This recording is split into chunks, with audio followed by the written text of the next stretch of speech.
नमस्ते। अच्छा, कभी ऐसा महसूस हुआ है कि शरीर में कहीं हल्का सा दर्द हो रहा हो और कोई भी दवा उस पर काम ही ना कर रही हो?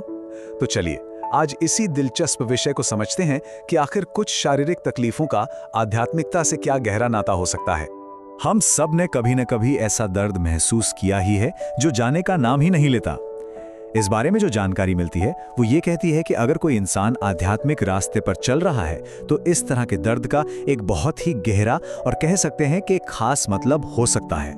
जरा सोचिए, एक हल्का सा दर्द जो बना ही रहता है, मतलब इतना ज्यादा भी नहीं कि डॉक्टर के पास भागा जाए, लेकिन उसकी मौजूदगी लगातार महसूस होती है। ऐसा कहा जाता है कि जो लोग आध्यात्मिक यात्रा में आगे बढ़ रहे होते हैं उनके लिए ये एक आम अनुभव हो सकता है।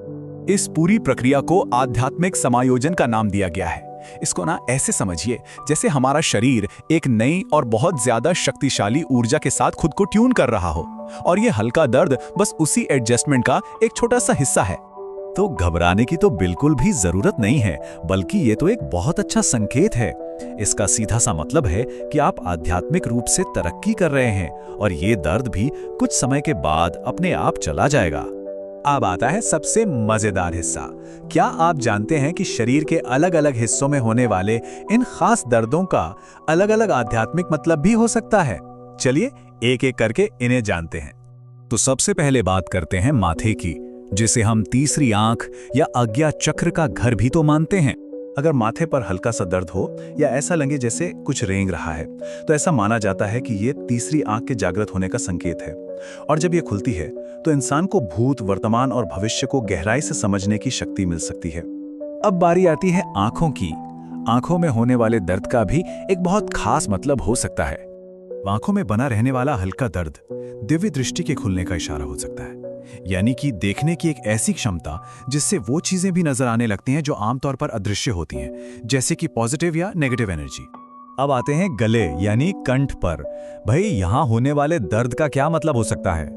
गले में दर्द का मतलब हो सकता है कि वाक सिद्धि की शक्ति जागृत हो रही है, यानी कही हुई बातें सच होने लगे। सोचिए जरा, ये कितनी बड़ी जिम्मेदारी है। इसीलिए सलाह दी जाती है कि इस शक्ति के मिलने पर बहुत सोच समझकर बोलना चाहिए। और कानों का क्या? चलिए देखते हैं कि कानों में होने वाली अनुभूति क्या कहती है। कानों में दर्द का मतलब है कि सुनने की शक्ति असाधारण रूप से बढ़ रही है। ऐसी मान्यता है कि इंसान ऐसी आवाजें भी सुन सकता है जो सामान्य कानों को सुनाई नहीं देती, जैसे कोई आध्यात्मिक संदेश या प्रकृति की खास आवाजें। अभी तक तो हमने सिर्फ इंद्रियों की बात की, लेकिन अब बात करते हैं उन दर्दों की जो पूरे शरीर में ऊर्जा के बड़े बदलावों का संकेत देते हैं। ये अनुभव और भी गहरे हो सकते हैं।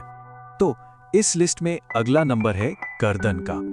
गर्दन में भारीपन या दर्द महसूस होना इस बात का संकेत हो सकता है कि व्यक्ति ब्रह्मांड की ऊर्जा से सीधे जुड़ रहा है। ये एक बहुत ही खास और एक तरह का डिवाइन कनेक्शन बनने का मोमेंट हो सकता है। अब बात करते हैं पीठ और कमर की, जो हमारे शरीर का एक बहुत ही महत्वपूर्ण ऊर्जा केंद्र माना जाता है। पीठ या कमर में दर्द का मतलब हो सकता है कि कुंडलिनी ऊर्जा जागृत हो रही है। ये एक बहुत शक्तिशाली ऊर्जा है जो रीढ़ की हड्डी के सबसे निचले हिस्से से ऊपर की ओर उठती है और इंसान को नए नए आध्यात्मिक अनुभव और ज्ञान देती है।